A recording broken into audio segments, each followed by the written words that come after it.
It was empty because Cove, motherfucker, he just wants to be in like the chick's sandwich. That's what that's all about. What's up, bitches? We're back with 2 more scenarios. I got to hang out with Cove's family. I got to play cards. I won some money. Let's go on a road trip.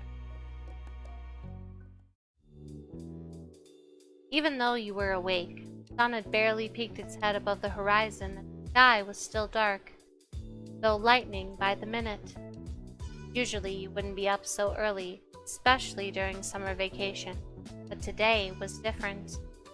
Today, instead of the lazy days you were used to, everything around you was a flurry of activity as both your family and Cove's prepared for what lay ahead. Because parked in the street, just outside your house, was a massive RV camper, so big you couldn't even see Cove's house behind it. His parents had rented the RV for a few days to take him on a short road trip to the Redwood National Park. You glanced at Cove, who was standing nearby, taking in the scene in front of him. The prospect of the trip had to be a mixed bag for him, but it was only 3 days, so it seemed as if he was dealing with it the best that he could, especially now that you and your family were joining them. You weren't sure exactly how that had happened. You knew your parents and Cove's parents spoke to each other often, and somewhere along the way plans were made after Cliff often offered to share the space. The parents all thought it was a fantastic idea. You had already gotten a look inside while helping to load everything in, and you had to admit that while it was a really big car, fitting that many people inside was going to be snug. Move it or lose it, kiddo. Mom bustled past with a cooler in one hand and a large bottle of water under the other. She was upbeat for this early in the morning. Ma, however, seemed to be on the other side of the wavelength. She followed behind her wife, dragging her feet with every step. I'm gonna need a whole jug of coffee once we hit the road. Could relate to Ma it was too early. Personally, you were raring to go as your mom. Felt like you were in middle ground. I do feel that. I'm probably in middle ground. Like, I'm probably tired but excited. You just tried to keep up and took in some deep breaths. The air was still a little damp from dew, but you didn't mind. And then, at the end of the chain, came your sister. She had a bone to pick before the trip officially started. Her rattling off critiques added some level of normalcy to everything new going on. I don't get why I can't sleep in bed tonight. French Fires is the youngest, and I'll never fall asleep in the loft. We're trying to make things fair on everyone. If you want to play the older card, you should be offering to take the loft both nights. It's important for big siblings to make sacrifices for the younger ones. Elizabeth huffed, not happy with that answer in the slightest, and folded her arms, leaning back against the side of the RV. The trip plans had been nailed down prior, sleeping arrangements included. Elizabeth still held on to her objections with them. There was a main area of the RV with a couch, loft, and some floor space. At the end of the car was a room with a large bed. Your moms were sharing the bed. Kira was on the couch, and father and son intended to sleep on the floor. The adults determined you and Elizabeth would switch between the small loft above the driver's seat and sharing bed with moms. Fine. We're excited to sleep in the loft. Felt sharing a bed with your parents was going to be awkward. I shared a bed with my parent until I was 13, so no. You were looking forward to sleepover with your moms. You weren't happy either, but you didn't want to make a fuss. You thought it was unfair that Cove had to sleep on the floor. I do not feel that. I was excited to sleep in the loft. It would be a new experience for you, and it sounded kind of cool. All right, you lot. Does everyone have everything they need? We're heading out in 5 minutes, so now's the time to double check. Don't want to forget something important. At the word, Elizabeth yelped and dashed back into the house, her bedhead hair bouncing behind her as she went. Ma came over and gave you a smile, setting her hands on her hips. How about you, French Fires? You have all your clothes packed? Toiletries, deodorant, floss, anything else you can think of? I like to pack really early, so I'm pretty sure I have everything I need. Wanting to make sure everything was organized and ready to go, you had packed the night before and set your alarm too. Yep, I'm good. That's great. We'll have to wait for the ones who weren't as organized, but we'll be heading out shortly. With a few minutes left to spare before leaving, you mentally went over what you had packed for your trip. Clothes, a pillow, a blanket, usual day-to-day gear for most people. You also had personal things, such as, I'd probably bring a gaming console, portable, pencils and paper. My favorite stuffed animal, not when I was 13. A couple of things to read. I was not allowed to wear makeup unless it was a special occasion, so that would not be a thing.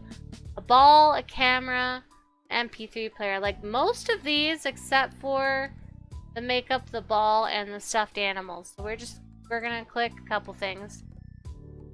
The drive to Redwood National Park would take an entire day one way, so you wanted to make sure that you had a way to entertain yourself while traveling there and back. You had to be prepared in case you saw something to sketch at the park, or if you had to write down anything you needed to pass time, just doodling. You had packed one of your old favorites and a new one you'd never tried before. You knew you'd have plenty of time for both of them on such a long drive. It was just a little pocket camera you had gotten from your mom's, but you couldn't miss the opportunity to take a few snaps. So much time going to be spent driving in a car, you wanted to make sure you'd be able to have some music to put on. And that was everything.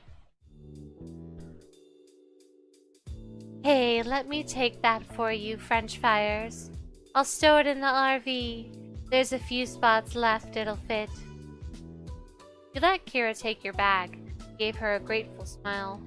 Nothing left to do, you watched the others getting ready for the trip. Kira and Cliff seemed to have the most energy of anyone. They were finished packing the suitcases away while your mom had gone up to lock the house. They high-fived whenever another one got crammed into storage compartments of the vehicle. Even though your parents were more low-key than Coves, you could tell they were both excited for the trip. It had been a while since your family had been anywhere together. Elizabeth skipped towards the RV, a bag slung over her shoulder, and you were surprised to see that she seemed more optimistic about the whole ordeal now. Usually she wasn't one to exit the confines of her room unless it was for TV or food or to leave her family behind to be with her friends. You would have thought 3 whole days packed in an RV with 6 others would be too much for her, but it was a nice surprise.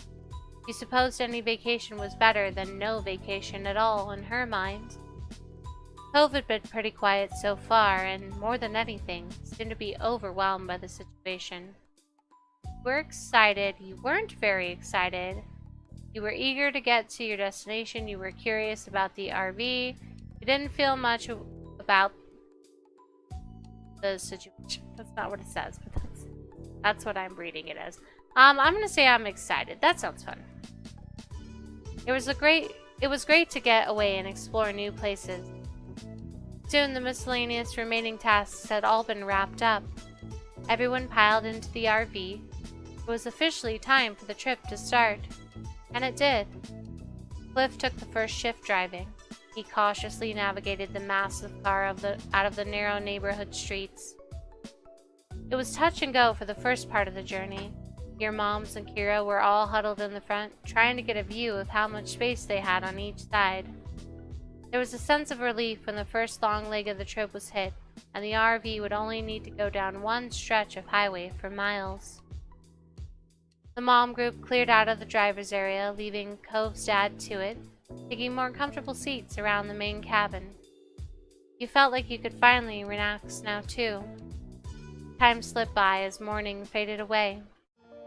Before you realized it, the engine of the RV came to a stop, but only halted for a few minutes Cliff climbed out from the driver's seat and Mom took over. Ma was sitting shotgun, giving Mom a quick tutorial on the controls as it was her first time driving anything large.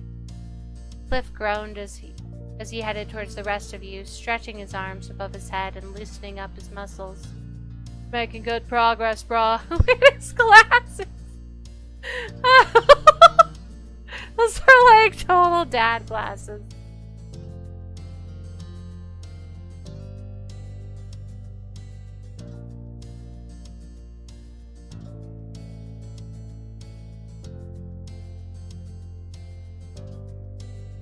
Yeah, maybe you should take a nap in the back for a while.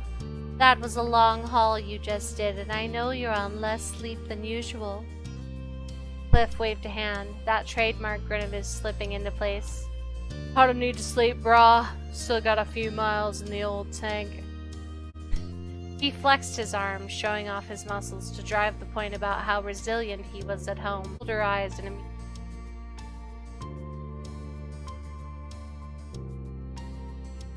Dad, everybody has to sleep. Cove groaned at the tough guy act, though Cliff simply chuckled and ruffled his son's hair. Are you going to be driving again anytime soon, Mr. Holden? I want to know, so I can prepare. Did anyone pack any rope? I might need it. There's no seatbelts up here. Elizabeth called down from where she was lounging in the loft above the driving compartment. She was laying on her back, her hair falling over her side and swinging around as the RV started up again, took off down the road. A bag of potato chips was balanced on Elizabeth's stomach. She tossed a couple in her mouth right as Cliff held a hand to his chest, pretending to be offended by the remark. Kira laughed lightheartedly. Lucky for all of us, we have enough adults to cover the shifts today. He won't be driving again until tomorrow. You stayed quiet, you shook your head at the ribbing. Phew, that's a relief. Just enough time to write up my last will and testament. We shouldn't gang up on the guy. It's not his driving I'm worried about. I'm gonna say will and testament because I think that's funny. Oh, you too, brah. The rest of the group laughed while Cliff pouted, and you gave him an apologetic shrug. Mom then shouted back in her seat to join in the conversation, playful smile tilting her lips. What I'm more worried about is this old monster getting us there and back again before falling apart. It looks as though it was built in the early 90s. It must be older than some of the occupants. That's just the aesthetic of the decor. It's not that old, I think. Did you ask what year the model was before you rented it? Kira wrinkled her nose in thought. Yes, I did. I just can't remember what the answer was. Cliff chuckled at her, while the rest of you let out a collective sigh. The RV lurched a little as it picked up speed, held onto the ladder to the loft to keep your balance. You felt something graze the top of your head before a weight settled on your black hair. When you tilted your chin up carefully to look, you heard the rustling of the bag of chips and realized that Elizabeth had rested the end of it on your head. She gestured to the opening, silently offering to share her snack. I'm gonna eat potato chips. Reaching up, you scooped some chips. After that, the weight of the packet left your scalp. You happily munched away as the conversation continued on and you got closer and closer to your destination. The day flew by, with the group of you chatting, playing games and passing time together before finally arriving at the park, setting up for the night. Ma was closing the windows while everyone got ready for bed, saying goodnight to the others as she made her way back to the room. You all had dinner together while still driving, and some hours after you had arrived at your destination, you found a spot to park in for the rest of your stay. Giving a look across the front of the RV, you noticed almost everyone there was already dozing off where they were, and Cove, having completely fallen asleep, curled up in the passenger seat. He must have done so while Kira was driving the last leg, and they had decided not to disturb him. Kira herself was the only one who was still awake, flipping through a magazine next to a portable light from her spot on the couch. It seemed Mr. Holden needed to sleep despite his claims. You followed your mom to the back room and closed the door behind you, falling into bed between them. It was a queen-size bed, so there wasn't enough space for the three of you together without much squishing. Get a good rest, French fries. We've got a big day ahead of us. I'm looking forward to the bushwalk in the morning. It's been a long time since I was out in nature like this. There'll be plenty for us to see. You stayed awake for a little while longer while your moms whispered about the park and forests in general. With the sound of their voices in the background, eventually you nodded off to sleep. The next morning, you were up bright and early, preparing for the day ahead. I'm gonna say I slept terribly, as that does not sound like a comfortable sleeping arrangement. There hadn't been enough room for you to spread out or readjust your position. The mattress was uncomfortable, and it became hot with the two other people next to you. Ma whined a bit about the firmness of the mattress, but Mom had only encouraged her to enjoy the trip while she could. While looking for a spot to get ready, you had some trouble finding a space of your own as others were doing the same thing. Cove was perched on top of the counter, brushing his hair and tucking up his legs every time someone wanted to move past. The parents were checking, double-checking, and triple-checking. You had everything, to the point where you had stopped listening to them altogether. You knew you wouldn't be returning to the RV at all that day, but by the look of the backpacks that were packed up and ready to go, you doubted anything was missing from them.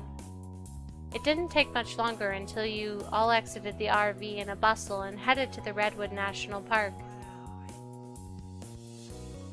Cove had his head tilted up towards the canopy of trees, eyes wide as he took in the massive trunks on either side of you. You knew that redwood trees here were considered the tallest trees on Earth, but you weren't prepared for exactly how huge they would be in person. Smile, you two. You spun just in time for Kira to snap a picture of you and Cove together before she pointed her camera at Cliff, trying to get a shot despite his weak protest that she should enjoy the moment.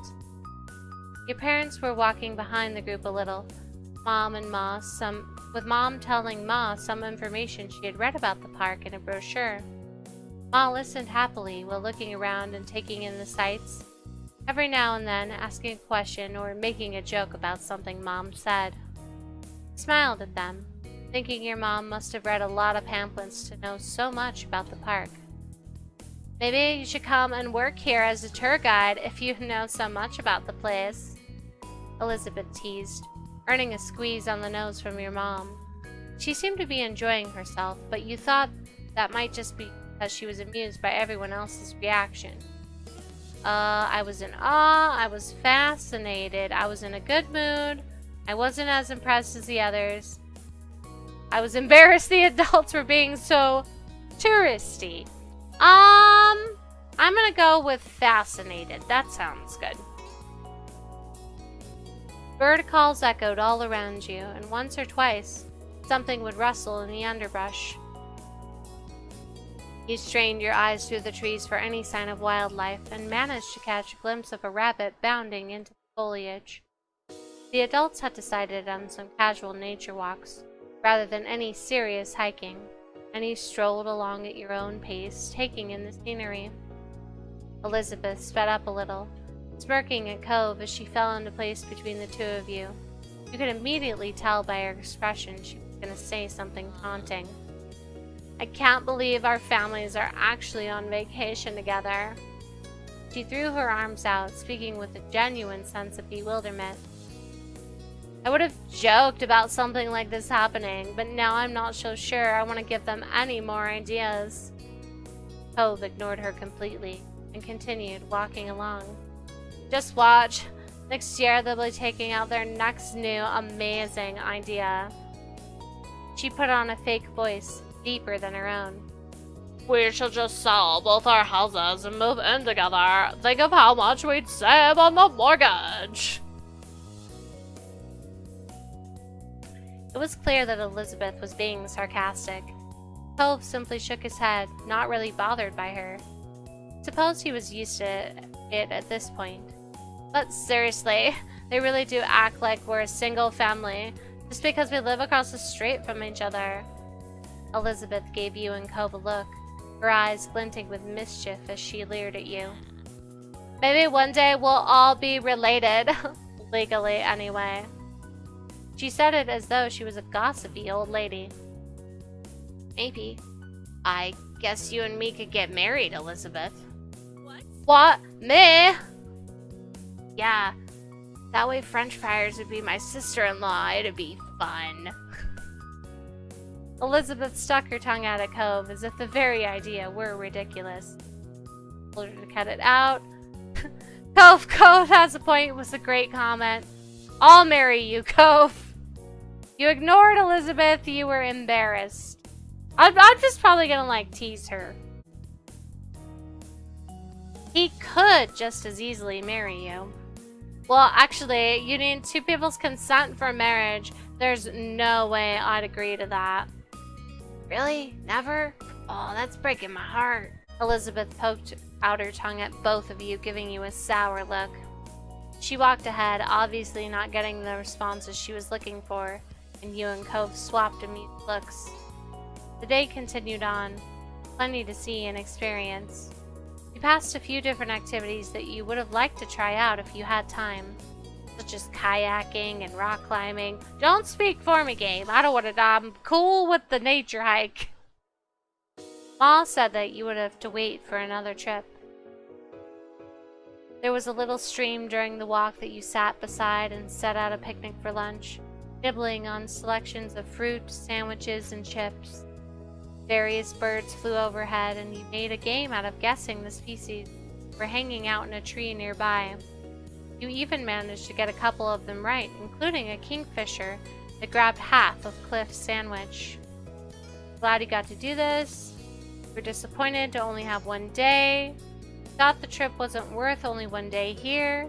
You had more fun in the RV. You hadn't had a good time. Like, I'm glad. That sounds like fun. It was definitely a special experience, and one you'd remember for a long time to come. You smiled to yourself, committing the sights and sounds to memory. Your group made it back to camp just as the sun was setting in the sky, and the stars were appearing one by one. Everyone had enjoyed different parts of it most. You traded stories of what you thought while you were eating dinner. Then afterwards, you pitched in and helped clean up. You, along with Elizabeth and Cove, got to head back to the RV early and spend some time together with the parents stayed outside longer. It was nice to have the space to yourselves after the cramped journey there. And while Elizabeth had locked herself in the back room with her headphones, you and Cove were left in the main lounge area. I'm gonna hang out with Cove. Might as well get comfortable. Who knows how long they'll be out there for. Took a seat on the sofa while Cove sat down on the other end, tapping his fingers against his... You know, I hardly ever see you wearing a jacket, especially in the summer. Yeah, I like wearing as few layers as possible. It's easier that way. I'd rather be cold than extra hot, and it's kind of a pain to carry extra clothes around. Parents made me bring this jacket. I'm the same way. I don't mind either way. I love wearing layers and accessories too. I'm gonna go with that. That's probably why I have a closet almost filled to the brim at home. Cove smiled lightly at you and nodded. I've noticed. I changed the subject. You asked him what he'd like to see others wear. Well, that's weird. Don't ask him that. Like, that conversation had run its course. Instead, you asked Cove about what else he would have liked to do in the park if he had more time. The two of you ended up chatting about various outdoor activities available. Kayaking, rock climbing, hiking, horseback riding, wildlife walks. were so many things to potentially choose from. You made an agreement that if you ever had a chance to come back, you'd bring the other two. That way, you could try it all together again. The parents all arrived soon after, each of them climbing into the RV and finding some place to sit down and rest their legs. Elizabeth, having heard the commotion, came out from the room for the first time since arriving and joined you all. Spent the evening chatting and playing a few games, enjoying the last evening of the trip together. Bedtime arrived with the blink of an eye. As the group hunkered down for the night, your mom did a final round to be sure nothing had been left behind. She explained that Cliff was going to start driving early in the morning, like on the first day, but would be letting everyone else in the group sleep. There wouldn't be a need for all of them to get up. Now was the time to check you hadn't left anything outside. You, as well as everyone else, were confident you had it all packed up inside the RV, and it was time to get some rest before the journey home tomorrow. Your moms and Elizabeth said goodnight, heading to the back room while you climbed up to the loft. Cove and his family got situated below in the previously set arrangement. You tried to get comfortable as a million thoughts were running through your mind. It was hard to believe that the trip was practically over, and before you knew it, you'd be back in your own bed in no time.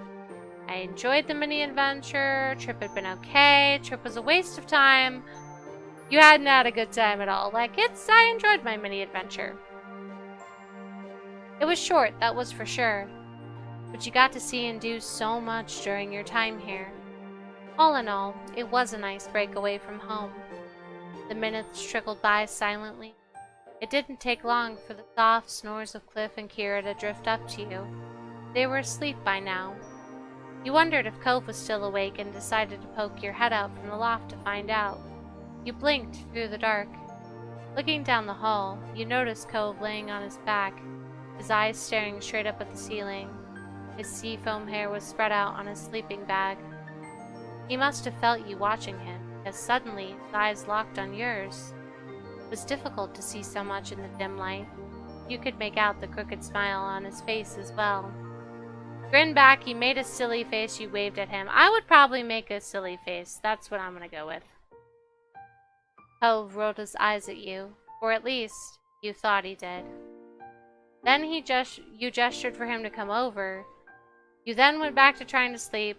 You then decided to have fun quietly. So I feel there's not much shenanigans we can get up to in the trailer. It's like, hey, eat potato chips over here. Cove looked unsure about it, but you were happy to see him slowly start to sit up anyway. His sleeping bag rustled as he moved. Though he tried to go slow and froze up like a deer in headlights every time he made a sound, watching his parents for any sign of movement. Eventually, he managed to maneuver around sleeping Dad and make it to the ladder, standing on the bottom rung where he looked up at you and whispered, "What?" "Hi." "Oh, it was nothing. Good night. How are you doing? Are you invited him up to the loft? Wanna come up?" The eyes widened, just so. You could only tell because he had come to where you were. Cove glanced behind him quickly at his sleeping parents before turning back to you. "Okay. Yeah, you invited me to stay over, so..."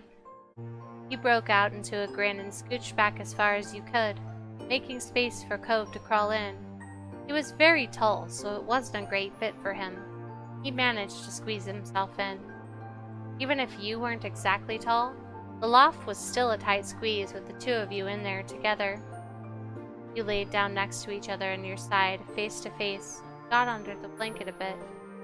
One of his arms was nestled under his head for comfort. The other had nowhere to go, rested alongside his chest on the floor of the loft. Cove spoke to you softly.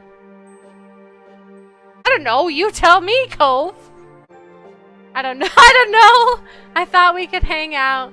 You can sleep here instead of the floor." Well, I should probably not tell him that. I'll just be like, "I thought we could hang out." He's like, "What? What?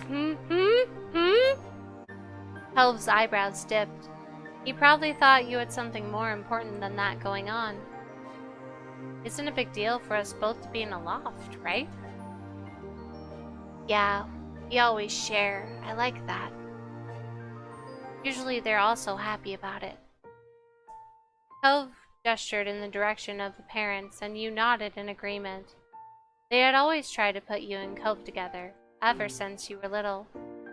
I wonder how much trouble we'd be in if we got caught. It wouldn't be nearly as much as...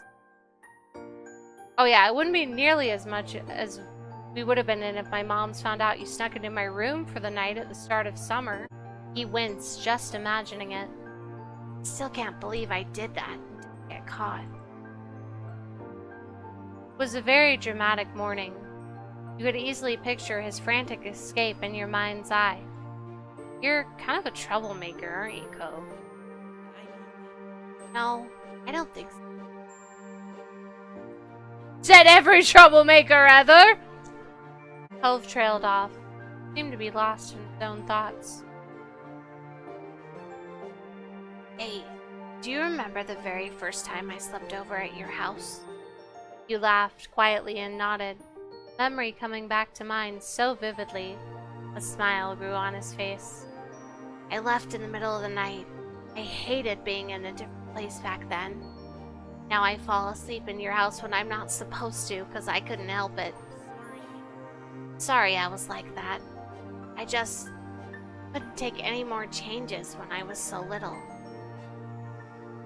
Encouraged, comforted, or teased? I'm gonna comfort him. I feel like he is actually making some personal growth. You don't have to apologize. It wasn't your fault.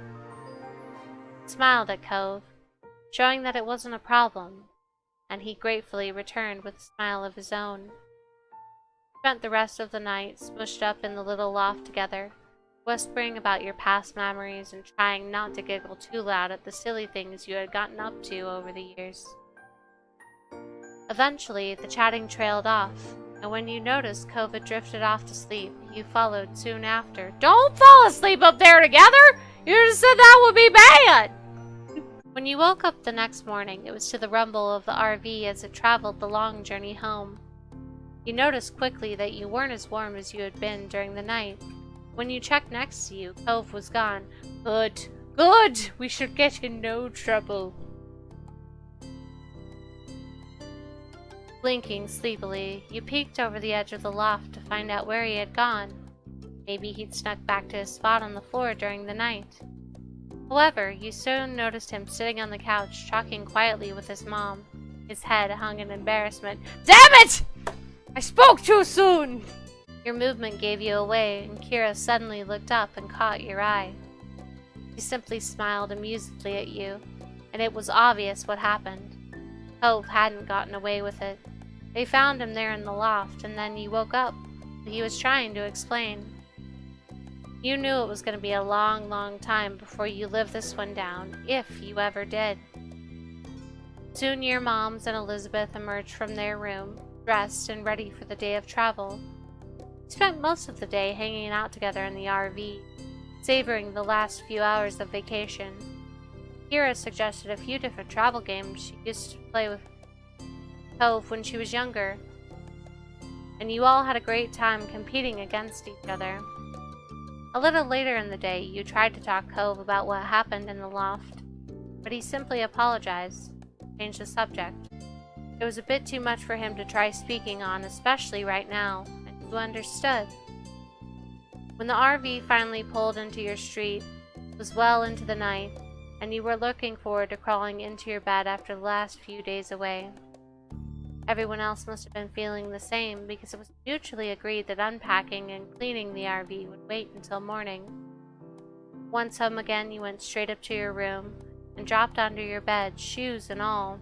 You were happy to be in your own bed. It felt weird to be alone. It felt good to be alone. You wished you were still on the trip, or you missed being near Cove. Aw, that's cute. I'm gonna say, because it's gonna be either the top or the bottom here. Ironically, I'm gonna be a bottom bish. The two of you had basically been living together for 3 days now. It was nice.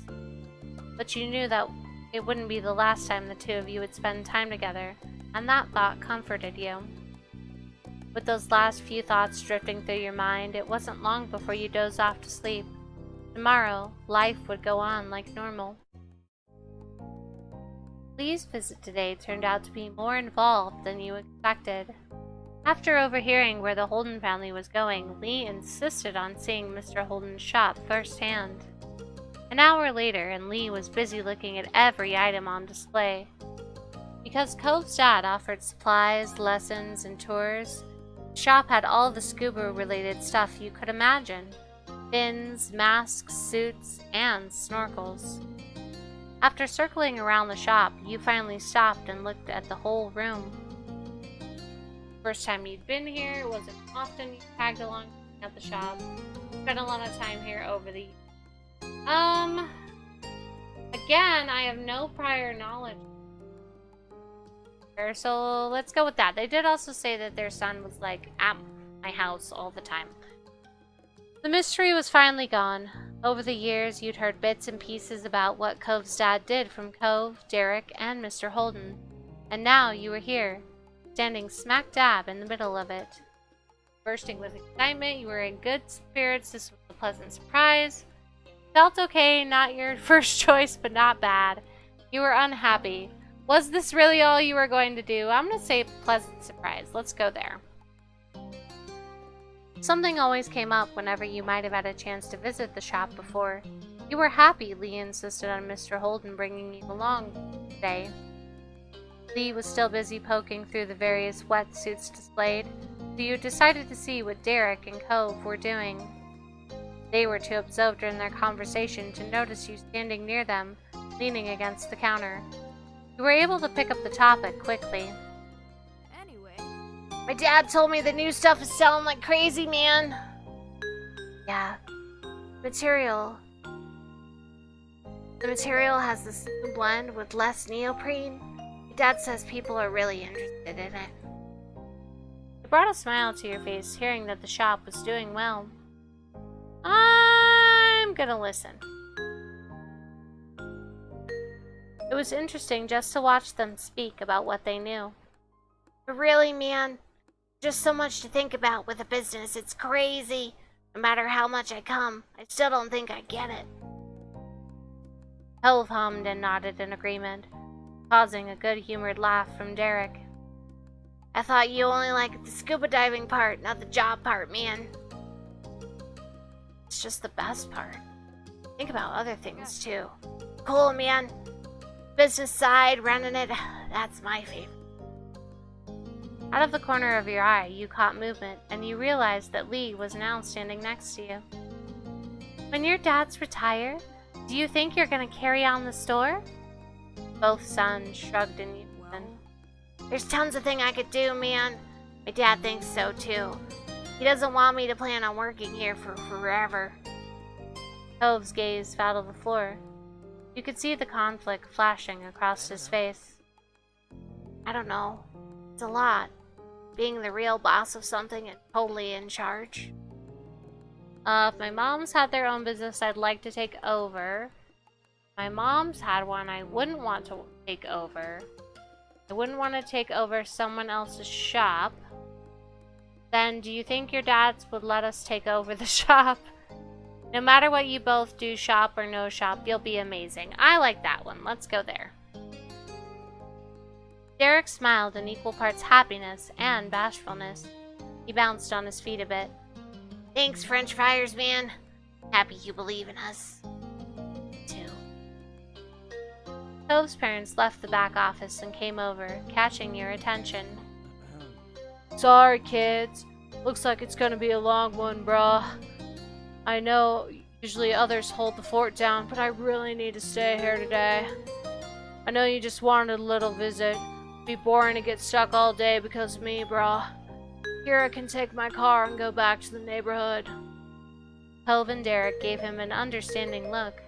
Mr. Holden crossed his arms and flashed you all a big smile, trying to lift the mood. The one condition is that someone has to remember to come back for me later, brah. Don't get distracted me here, no matter how funny it might be. Kira laughed and gave a thumbs up. Mr. Holden seemed satisfied with that. He moved on with the explanation. Derek, your dad also has his hands full today, so he doesn't have time to run you back home, brah. That's alright, man. Well, I didn't call him man, sir, so I'm gonna fill this in.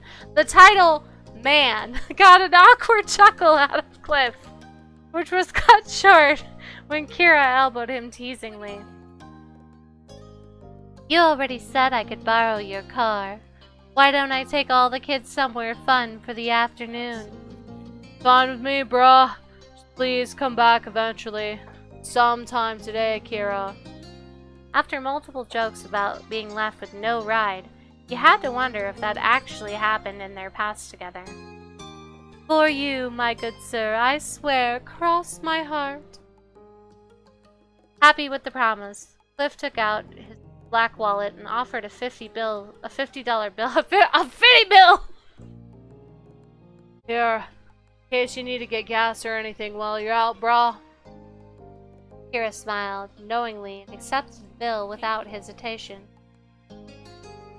Cove's dad stuck his wallet into his back pocket while he waved with the free hand. Okay, time for me to jump back into work. Have some fun for me, brah. Bye, Dad. Bye. Bye, man. Bye. Bye, Mr. Holden. Goodbye, sirs and madams, bras.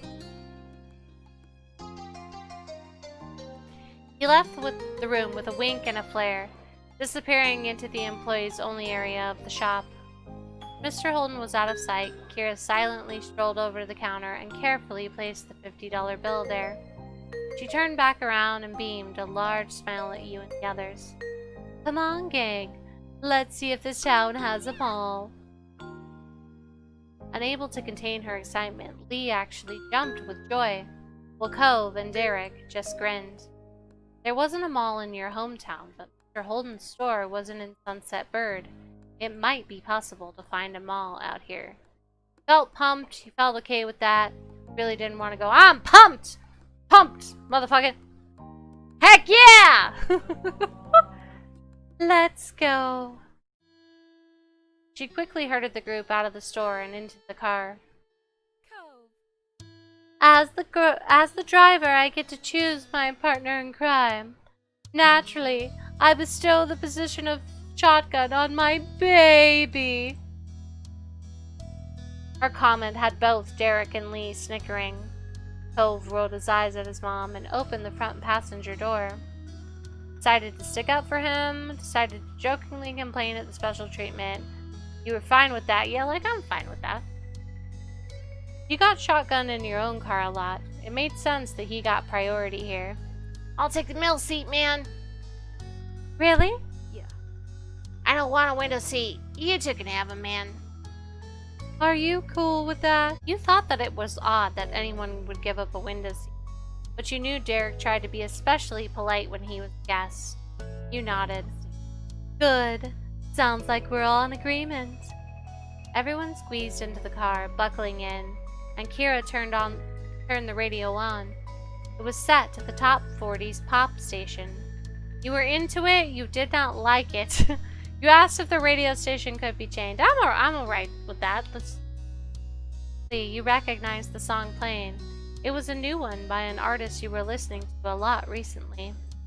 It wasn't long until your group realized that you were lost. But after driving in enough circles, Kira's struggle paid off when she found a local mall. There were more cheers for Lee as Kira pulled into the parking spot. Yo, yo, America! Oh man. Once your group had made it inside, the first order of business on this trip was checking what the mall actually had. Where should we go? I think I see a makeup store ahead. She rolled up on her tiptoes to get a better view. Meanwhile, Derek was eyeing the directory. There's a chocolate shop, man. Seriously, we have to go there. Yes! Wait, we need to find a decent jewelry shop. I need new hair ties and barrettes. Nice, man. We've also got to go look for a game store. There's tons of things you can't get anywhere but a store that's just for video games. I see you, Derek, and I salute you. Hey, what are you thinking, Cove? I want to look at the fish in the pet store. You could have guessed as much. Anywhere else? He smiled with some bashfulness. Can we go to the camping and outdoor supplies shop? What about you, French fires? Clothing store, accessory shop, makeup store, video game store, chocolate shop, pet store, camping, food court, bookstore, art supply, music shop. I would probably say video game or pet store first because I'm a sucker for cute things and I like to poke at puppies. So, like, let's go video game store, pet store, art supplies, and I'm gonna be good with that. That's certainly a good list. Good thing we have all afternoon. Yeah. I have my own stops I want to make. Let's agree to regroup here around 7 p.m. Yeah, come with us, man. We're all in the same building. You won't be alone as you think. I'll only be a few minutes away at the most. You're old enough to enjoy them all without me hovering. Okay. See you soon. Be back here at 7. A toodaloo. Leaving Derek and Lee stunned by their newfound freedom, Kira walked off. She was almost out of sight, Derek's face twisted in confusion. Wow, she's really gone, man. Can't believe she just did that. This is so cool. We get to do whatever we want. We're happy about it, talk about an amazing opportunity. Felt unsure, was it really okay? You felt okay, you were unhappy about it. I'd be pretty ecstatic about that at 13, I think. With the decision already made, Derek tried to pull together his earlier enthusiasm for the trip. So, Where are we going first, man? Time's a-wasting. But whatever's closest. Things were coming together, but you realized there might be a flaw in today's sudden plans. What's wrong, French fires, man? Did everybody bring money with them? yeah. I always have some on me when I come all the way out here, man. Well, am I the only one who doesn't? Oh, I can pick it. I'm gonna say I probably bought money as well. Immediately, you felt better about the situation. Would have been a downer to not be able to even think about something at the mall because you didn't have money. I'm good. Now that everything was squared away, you explored them all together as a new group. There were many shops that you managed to venture into so far. You all went into the video game store, leaving you with a pep in your step. It was better than you thought, and there was still so much to see. After having hit many of the top priority stores, you found yourself passing by a small booth. It was decorated with wind chimes of various sizes. You raised your hand up to one of the smaller ones. What sparked your attention next was Cove. Thought for sure he was going to stop by the booth by the way he looked at it, but he kept going. Do you want one? It wasn't until Lee asked that you realized you had stopped in front of the booth without saying anything. Lee just continued to encourage you. You should get one. I'm just looking. I don't really like them. I wanted one, but for someone else who did want one. I'm just looking. I'm not a fan of wind chimes. It's nice to check stuff out. Lee hummed in agreement and then started past the booth. Following her gaze, you saw the boys were already wandering too far ahead. Let's go! After leaving another clothing store, one that Lee couldn't resist exploring, you and your friends found themselves walking down the main hall of the mall again. Oddly enough, Cove started drifting to one side. Hey, where are you going, man? I want to get a smoothie. Cove turned around, walking backwards to get a better view of everyone's reaction. The moment he said smoothie, everyone perked up, remembering there was a popular smoothie place somewhere around here. Should have said so sooner, man. As you approached, your eye was drawn to the dizzying list of smoothie combinations. A part of you wondered how long it would take to try to make them all. Hi there, do you need a rundown on how this works? Yes, please.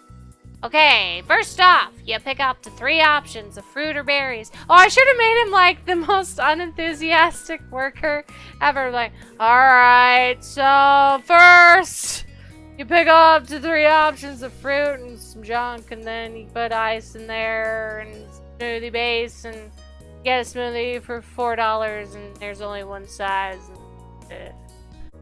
Cove leaned over the counter a bit. For several moments, he intently studied the plentiful fruit and berry options. I want to get a strawberry banana smoothie with coconut, too. Sounds good. Anyone else getting something? Bueller. Can I get one that's all mango, man? Yeah. Thanks. I'd like strawberries, blueberries, and raspberries for mine. Shopkeeper looked at you now. I want a motherfucking smoothie. What did I get to put in here in my smoothie?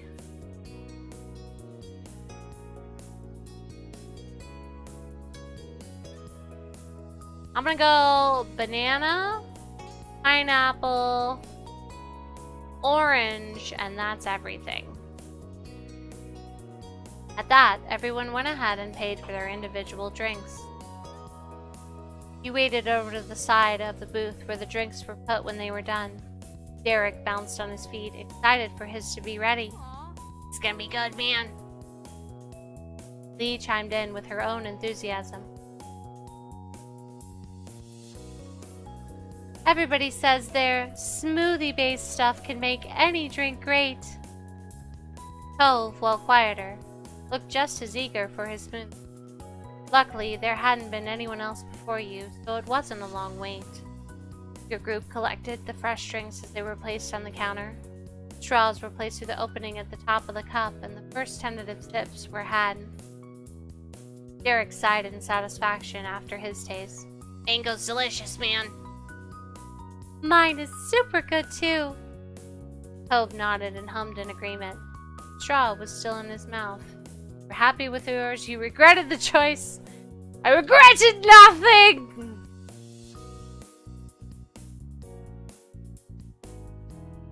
This is perfect.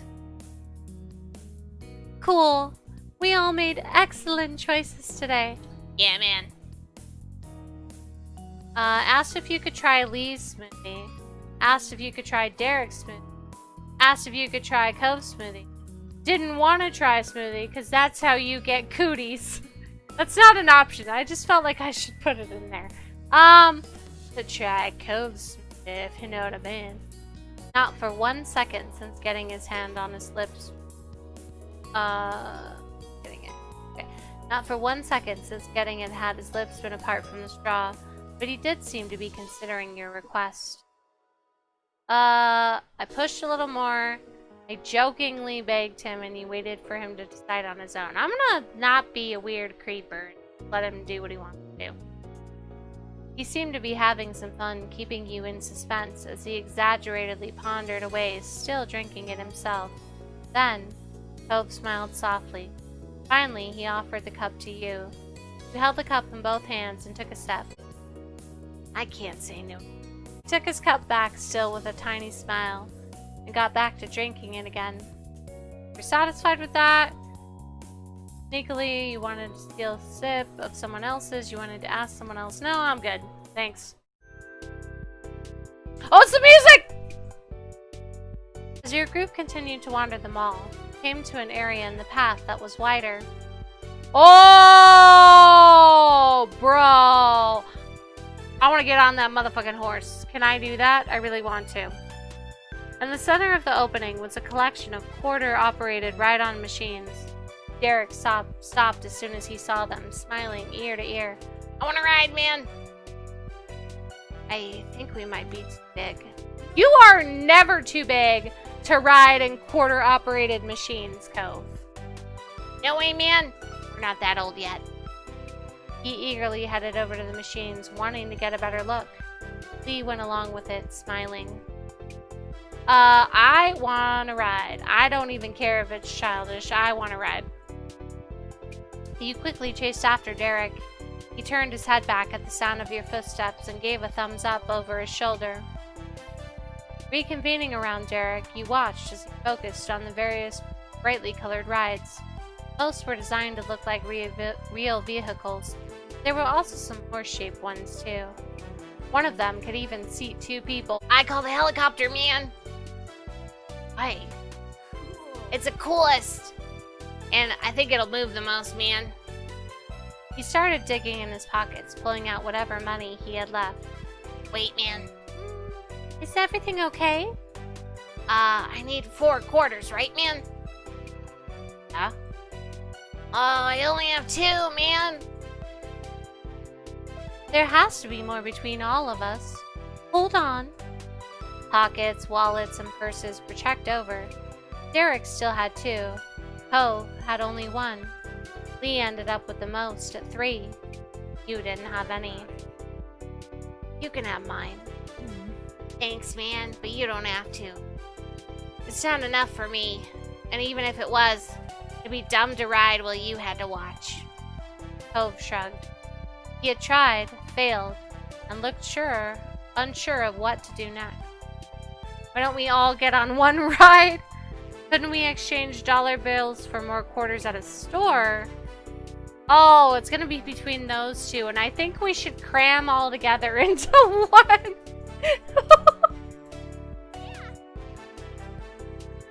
Could that work, man? Cove shook his head. It'll be fine. I got it figured out. Lee walked up to the car and studied it for a moment. She went all the way around it before she headed back to your group with a big smile. Okay, Derek and Cove, get in the car. You'll use the real seats. They both stared at her, unsure. Ultimately, they did what she said anyways. They fit, albeit very awkwardly. That was mostly Cove's long legs' fault. French fires, we can climb up on the back part of the car. We'll be right behind the seats. It'll work. This had been your suggestion originally, so you went along with the arrangement. Once you and Lee got yourself situated, everyone passed their quarter contributions to Derek. He leaned forward, slipped the quarters in the machine's slot. Jerkily, it moved. There was a chorus of nervous chuckles and giggles as everyone lurched backwards. Lee bent more forward so she could have a hand on the back of the boys' seat to keep steady. You quickly regretted— oh, I regret nothing. Your enjoyment spilled over into deep laughter. It's turning out to be more fun than you expected. We're gonna break it, man! Don't jinx it! I want to get off. Cove looked uncomfortable with the whole experience. Both hands gripped the side of the car. We'll live! Hey, it'll be over before you know it! Yeah. Cove didn't say anything more. He held the edge of the car tighter as it went up and down and side to side. It wasn't long before Derek's fear of breaking the car was pushed aside. A large smile replaced the concern that had been on his face. Oh, look at us go, man! Yay! With every buckle of the machine, you kept nearly falling over and bumping into Lee, who laughed every time. You smiled right along with her as you fought to remain upright. You all did the best you could, keep it together during the remainder of the ride, and luckily the car came to an end without breaking. Then you noticed something out of the corner of your eye. You tilted your head to look directly at it, and you burst into laughter. What's funny? You turned back to your group and nodded in the direction of where you were looking. Isn't that one of those machines that takes dollars and gives quarters back? The kind that exists for people who don't have quarters? Everyone's head moved that way and saw that you were right. Derek chuckled awkwardly. That's exactly what it is, man. Oh, we're kind of dumb. We have to be to miss that this whole time. Come on, let's just put it behind us, man. There's still places open. We haven't been everywhere yet. You moved along from one stop to the next, still jovial from the experience. Shortly into your walk, Lee ran over to a nearby trash can and tossed her smoothie cup. Derek went after her and threw his cup away. You followed suit and got rid of your empty cup too. Cove was the last to throw his cup away. He took one final sip, making sure to get every last drop. The clock inched closer to 7 as you all made your way back to the directory. It was hard to believe how fast the day went by. Where do you think your mom ended up today, man? We didn't see her anywhere. I don't know. She's just like that. Oh, it's a mystery. Despite having vanished for the entire trip so far, 7 p.m. hit, you spot Akira coming right over, waving cheerily. As soon as she was close enough, she pinched Cove's cheek. Hey, baby, and friend. Hi, Mom. Pushed her hand back with one hand and rubbed his cheek with the other. Did you have a good day, gang? Yeah. Today was awesome, man. We did so much. It was fun. I enjoyed my day. There was no hiding your joy. Like the others, you were smiling ear to ear, because today went so much better than you expected. Glad we came here. I want to hear all about it during the ride back. She clapped her hands together once, making sure she had everyone's undivided attention. Speaking of that, we'd better head out. Cliff must be missing us, and you've got to be starving. It's dinner time, and you haven't eaten yet. Yeah. Everyone followed her lead and started walking out the door to the parking lot. Something about what Kira said felt off to you. There were tons of places to eat. It's the mall. You could have had dinner. You wondered if it was just a good guess, but you could feel your eyebrows raise when it dawned on you. She might have been keeping an eye on you after all. Weren't pleased about that?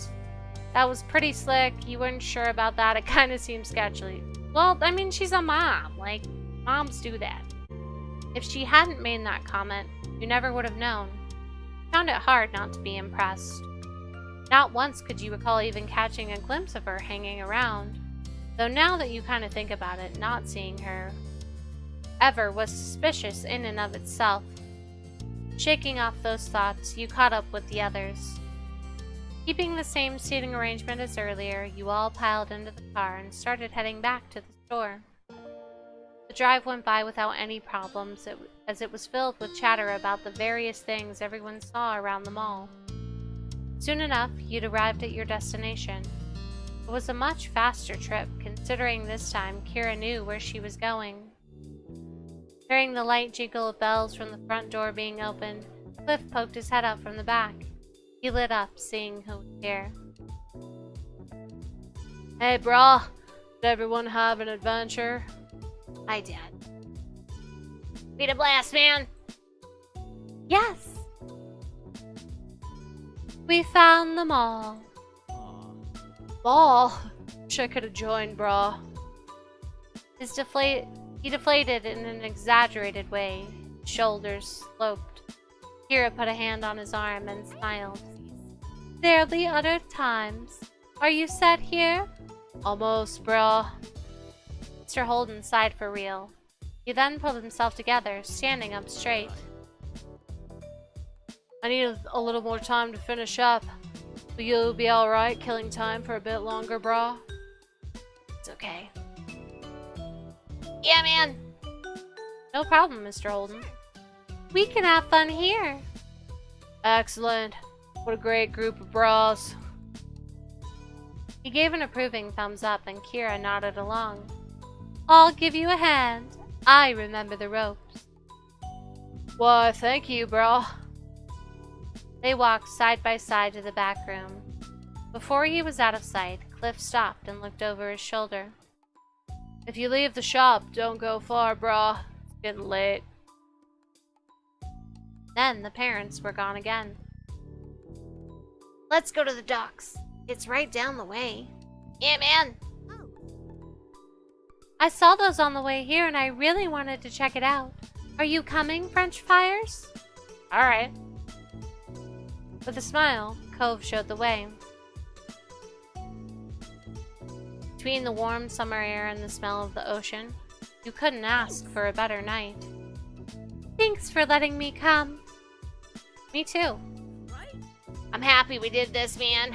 Today was great. Cove, your mom and dad are really cool. Really? Totally. Cove looked at Lee oddly. He ran a hand through his hair, and then his puzzled expression cracked with a chuckle. I guess sometimes they are. You continued walking. Every so often you would look up at the sky and see several stars poking out between the clouds. At one point you noticed that Cove stopped while Lee and Derek kept going on ahead, busily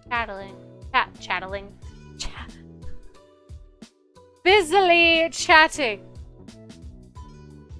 Initially you wondered if something was wrong, but you quickly noted that he was still looking to be in good spirits. You decided to hang back with Cove. He gave you a quick, acknowledging look when you stopped at his side. You could taste the sea salt as you took a deep breath of the ocean air. Silently, you and Cove watched the ocean for a little while. There was something about the waves that you'd always found soothing. You couldn't think of a better way to end a busy day. Not much time later, Derek's chipper voice caught your attention. You and Cove both turned your gaze down the pier. What are you doing down there, man? Get over here. Come on! You looked at Cove the same time he looked at you. You grinned and nodded your head in the direction of your friends. He gave you a small smile in return. Your footsteps echoed against the wooden planks of the dock and on to the night as you ran to catch up.